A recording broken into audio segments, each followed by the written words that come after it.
আসসালামু আলাইকুম। আমি Safi Mudasir Khan Jyoti, chairman save the future foundation.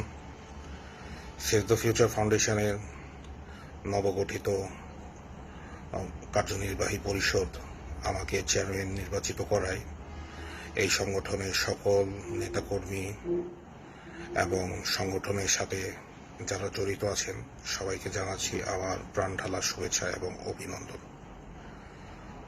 মানবতার স্পর্শে দূর হোক অন্ধকার, মূলত এই স্লোগানটাকে বেস করে, এই স্লোগানটার উপর নির্ভর করে আমাদের সেভ দ্য ফিউচার ফাউন্ডেশনের সকল ধরনের কার্য পরিচালনা হয়ে থাকে।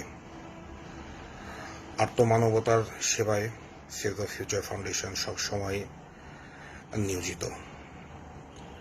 আমাদের মূল লক্ষ্য হচ্ছে সুবিধাবঞ্চিত মানুষের মুখে হাসি ফোটানো এবং এরকম একটি বাংলাদেশ গড়ে তোলা যেখানে প্রতিটা মানুষ সকল ধরনের সুযোগ সুবিধা পাবে, অন্ন, বস্ত্র, চিকিৎসা, বাসস্থান থেকে শুরু করে জীবন ধারণের জন্য প্রয়োজনীয় সকল সুযোগ সুবিধা পাবে এবং দারিদ্রতা বিমোচন হবে। এরকম একটি বাংলাদেশ গড়ে তোলাই আমাদের লক্ষ্য।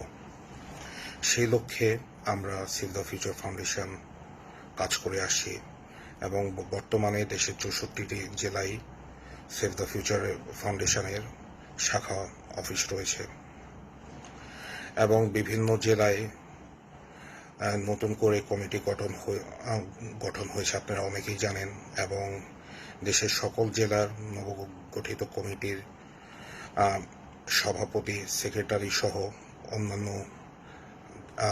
সদস্যগণ যারা রয়েছেন সবাইকে জানাচ্ছি শুভেচ্ছা এবং অভিনন্দন। ইনশাল্লাহ আপনাদের এই অগ্রযাত্রায় আমি সবসময় চেষ্টা করব নিজেকে সম্পৃক্ত রাখার এবং যে কোনো প্রয়োজনে সবসময় সর্বদা আপনারা আমাকে পাবেন।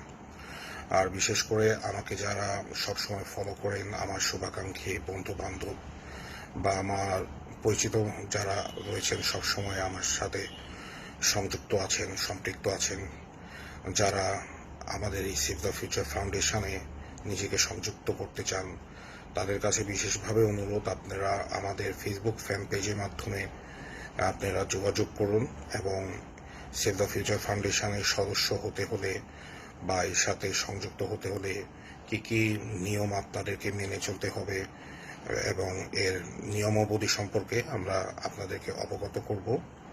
তো তা আপনাদের সবার নিকট বিশেষভাবে অনুরোধ হচ্ছে আপনারা আমাদের ফ্যান পেজে যুক্ত হন এবং যোগাযোগ করুন।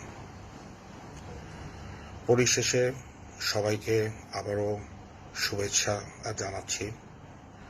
আর আমি সেভ দ্য ফিউচার ফাউন্ডেশনের কার্যনির্বাহী পরিষদ আমাকে চেয়ারম্যান নির্বাচিত করে যে বিশাল দায়িত্ব বা যে সম্মানটুকু আমাকে দিয়েছে, আমি সবসময় সেটি বজায় রাখার চেষ্টা করব এবং আত্মমানবতার সেবায় নিজেকে সবসময় সম্পৃক্ত রাখার চেষ্টা করব ইনশাল্লাহ।